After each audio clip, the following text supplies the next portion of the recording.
Ертегі, жыл басы. Ерте заманда хайуандар жыл басы болуға таласыпты. Бұл тартысты естіген хайуандар жан-жақтан жинала бастапты. Сонда жыл қайтады. Мен алысты жақын қыламын, күшімді көреді, сүтімді ішеді, қылыма дейін арқан жіп еседі. Адамға менен пайдалы мал жоқ, жыл басы мен боламын депті. Түйе айтады: сен адамның жұмысын қылсаң, тамағың үшін құл болдың. Ал мен сен көтере алмайтын ауырды көтеріп, неше айлық алыс жерлерге барамын.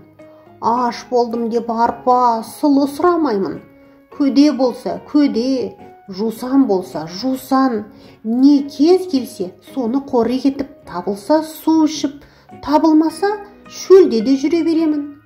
Жыл басы болу маған лайық, деді түйе.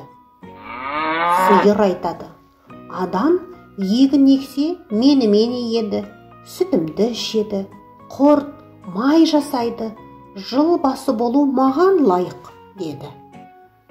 Сонда қой тұрып былай деді: мен болмасам қазақ кигізейін немен жабады? Жүнімді алып кигіз басады, жабағымнан киім тігеді, арқан жіп еседі, сүтімнен құрт май алады, шаруаға менен пайдалыларың жоқ. Ит айтады: мен болмасам сендердің көбіңді ұрлап, не қасқыр жеп тауысар еді? Мен сендердің баршаңа бақташымын, дұшпан көрсем үріп, абалап, иеме хабар беремін. Жыл басы болуға мен лайықтымын. Тауық айтады: мен болмасам кісі ерте жұмысына бармай, ұйықтап қалар еді. Мен ерте тұрып таң атты деп шақырып хабар айтамын, кеш болса жатар мезгіл болды деп тағы шақырамын. Жыл басы мен болу керекпін. Ал тышқан болса не айтарын білмей тұрады да, бір қулық ойлап, жиылған көпке айтады: бұл таластан еш нәрсе өнбес.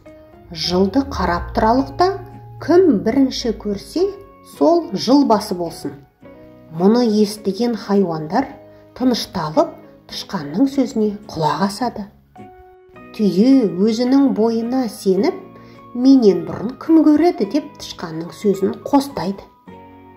Барлық хайуандар жиналып, күннің атқанын күтеді.